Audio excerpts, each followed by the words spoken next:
चावल का मूल्य 20% कम हो जाता है। 20% का मतलब होता है 1/5।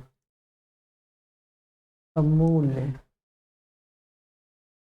मूल्य मतलब पैसे, मूल्य हो जाता पहले 5 रुपए फिर बचा 4। कमी का मतलब माइनस।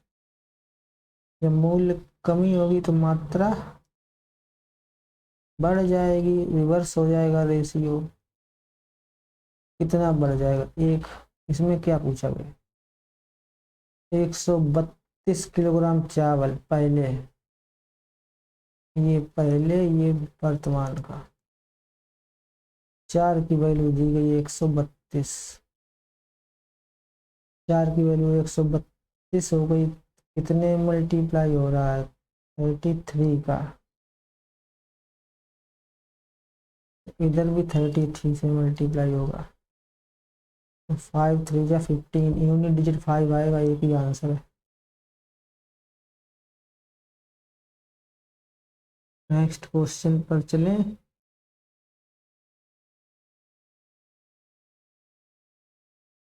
अंडे की कीमत 50% बढ़ जाती है। 50% का मतलब 1/2। 2 से हो गया 3। ये मूल्य बढ़ गया तो मात्रा 3 से हो जाएगी 2, यानी 1 कम। 1 की वैल्यू दी गई 4 तो 2 की वैल्यू हो जाएगी 8। और 30 रुपए हैं 8 के हिसाब से।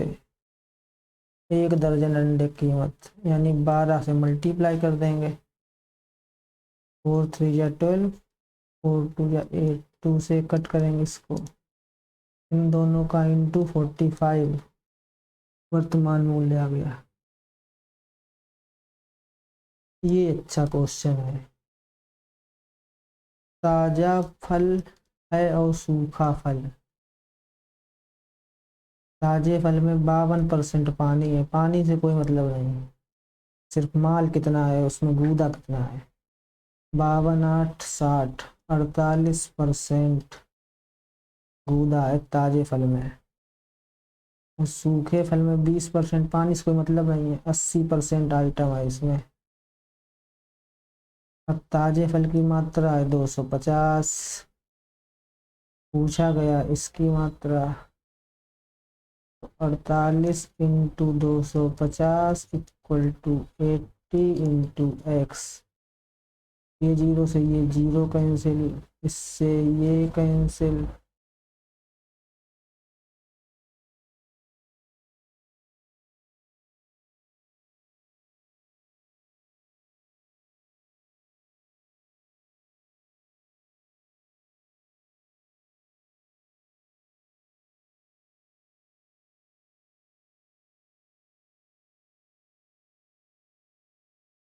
एट 6 × 48, 25 × 6 हो जाएगा 150 kg।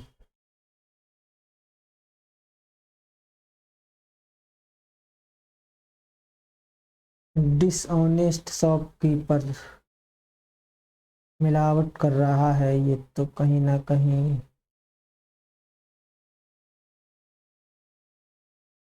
24 सही, 2/7% पानी मिला दिया। इसकी फ्रैक्शन वैल्यू ही कितनी होगी? इसको लिख सकते हैं 20% प्लस,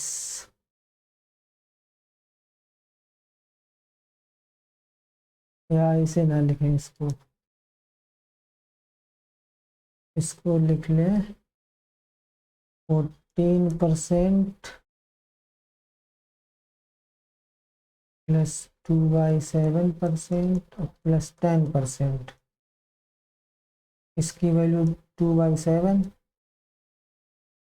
और इसकी वैल्यू 1/10।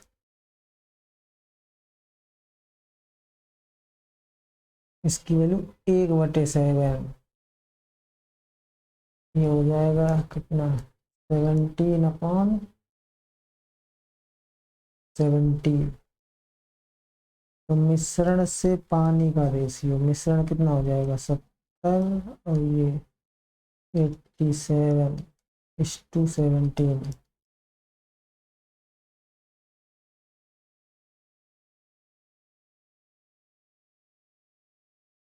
आयत की लंबाई 40% बढ़ा दी, चौड़ाई है 20% कम कर दी,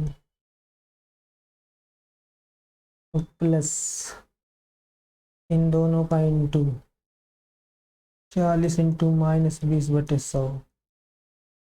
फॉर्मूला x+y+x y/100। अगर बढ़ाएं तो प्लस में, घटाएं तो नेगेटिव।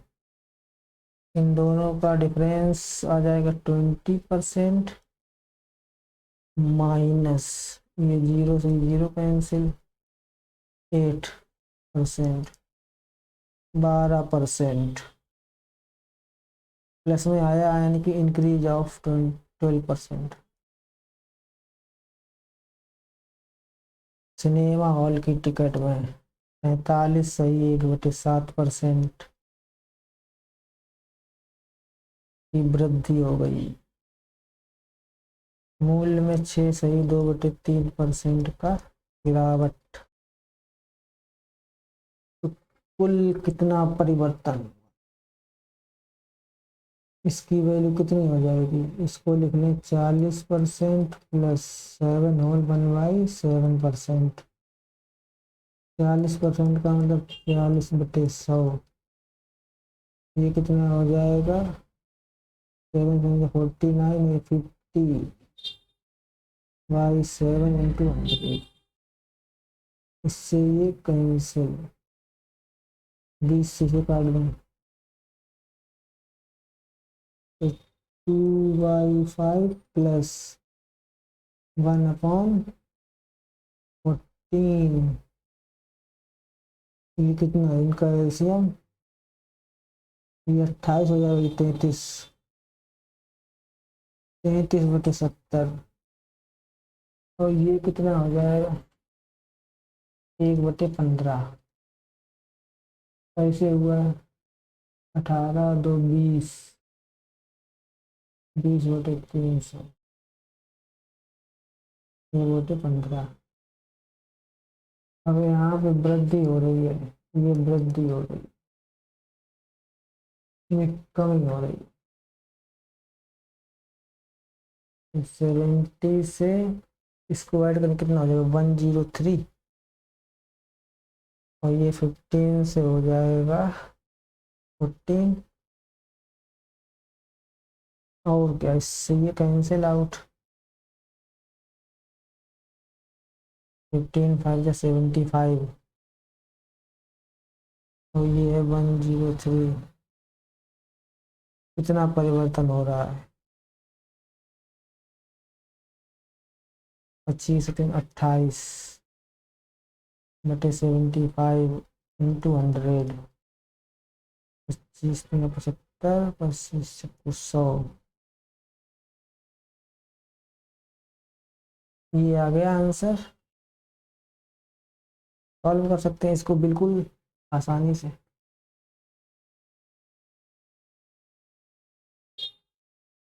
यदि किसी आयत की लंबाई में इतनी वृद्धि कर दी जाए तो चौड़ाई में कितनी कमी कर दें कि क्षेत्रफल में कोई परिवर्तन ना हो। 37 सही 1/2%। इसको लिख सकते हैं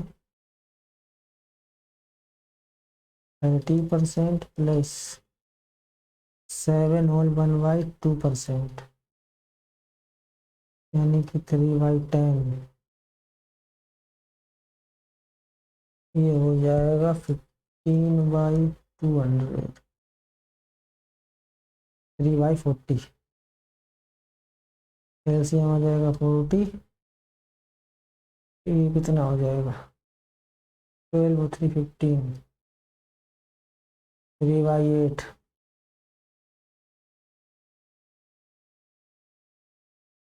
ध्यान रखिए 12.5% होता है 1/8। अगर दोनों तरफ 3 से मल्टीप्लाई कर दें तो ये हो जाएगा 37.5 इक्वल टू 3/8।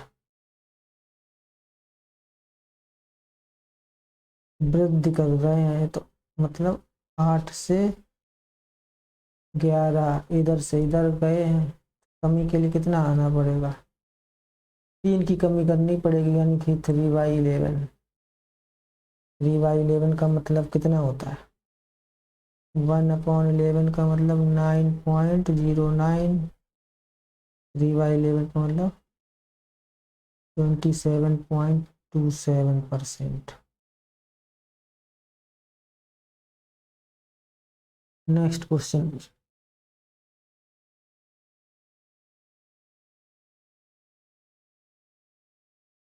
बी के वेतन में 30% की वृद्धि हुई है और फिर 50% की कमी हुई है। 30% की वृद्धि, 30% का मतलब 3/10। 50% का मतलब 1/2। तो पहले 30% की वृद्धि यानी 10 से 13, 2 से 1, ओवरऑल 20 से 13। कितनी परसेंट, परसेंट बना ले, 5 से इंटू कर दें इसमें, 5 से इंटू कर दें इसमें, 100 से हो गया 65, 65 5 70, यानी कि 35% की कमी हुई है। ये ऑप्शन ही गलत है सब, यहाँ 35% की डिक्रीज।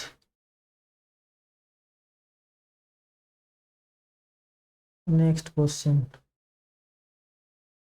ए के वेतन में 10% की वृद्धि और फिर 20% की कमी हुई और फिर 30% की वृद्धि हुई। तो 10% वृद्धि का मतलब 10 से हो गया 11, 20% कमी का मतलब 5 से हो गई 4 वैल्यू। तो 30% की वृद्धि यानी कि 10 से हो गया 13। कुछ कटे तो काटो, नहीं छोड़ो, फिर ये कट जाएगा। ये कितने हो गए भाई, और काट लें इसमें थोड़ा मजा आए। ये 125 और ये हो जाएगा 13 × 11, 143। तो कितना इंक्रीज हो गया है,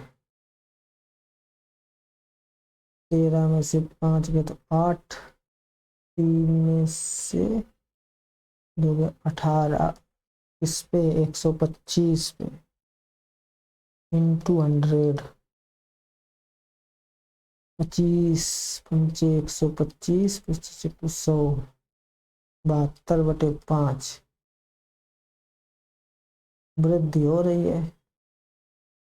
72/5 का मतलब 5 × 5, 5 से 100, 14.4%।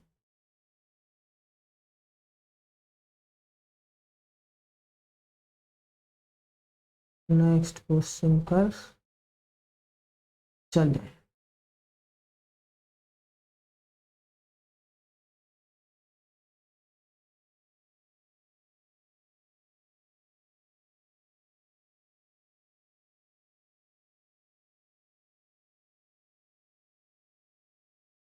चीनी के मूल्य में 40% की कमी हुई। 40% का मतलब 40, 20 दूनी 40, 20 पंचे 100। क्या यार, घूम रहे इधर उधर।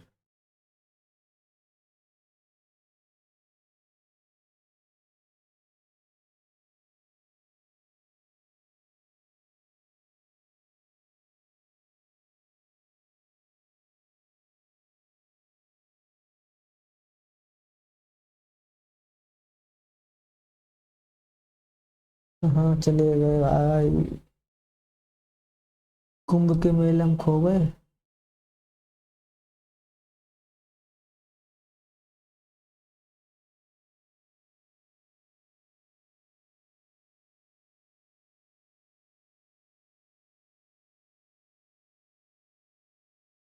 मिल गए। खैर कमी हो रही है, यानी 5 में 2 की कमी यानी कि 3। खपत में कितना परसेंट बढ़ाया जाए, कितने परसेंट बढ़ाया जाए पता नहीं। x से भाई ओवरऑल 10% कम, यानी 10 से हो जाए 9। अब 5 में किससे इंटू करें कि 10 मिल जाए, सबको मालूम है 2। 3 में किससे इंटू करें कि 9 हो जाए, सबको मालूम है 3।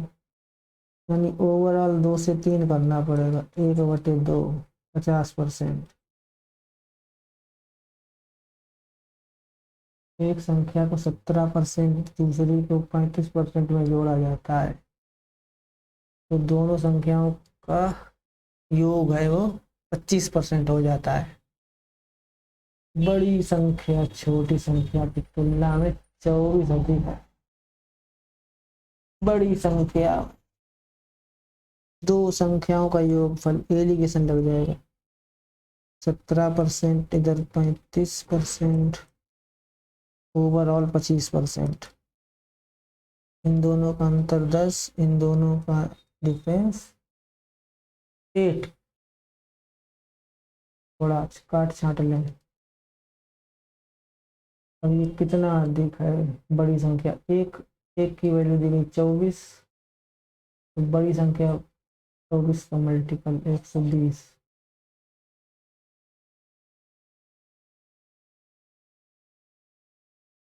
एक संख्या को 5/4 से गुणा करना था, लेकिन उसने 5/4 से भाग दे दिया, यानी कि 4/5 से गुणा कर दिया।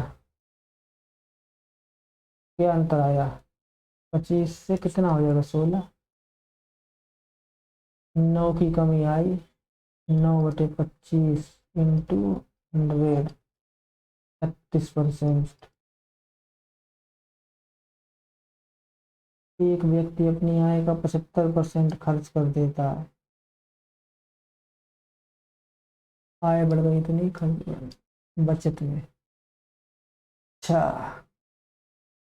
Income equal to expenditure plus saving. 75% खर्च कर दिया तो बचा कितना, 15-25%, और 100% इनकम मान लेते हैं।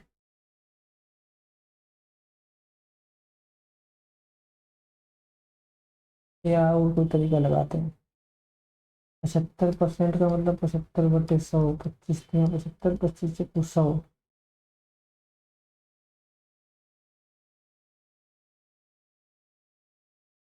इनकम मान ले 4, 4 में उसने 3 खर्च कर दिया, 1 बचा। अब अगर आय में 20% बढ़ा दें, इसका 20% बढ़ा दें तो 80% बढ़ जाएगा। खर्च में 15% की वृद्धि, यहाँ हो जाएगा 45, यहाँ पूछा गया है 80 माइनस 45, 50, और हो जाएगा 3, 35% की वृद्धि।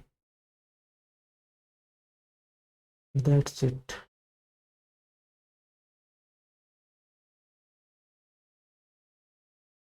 Good night.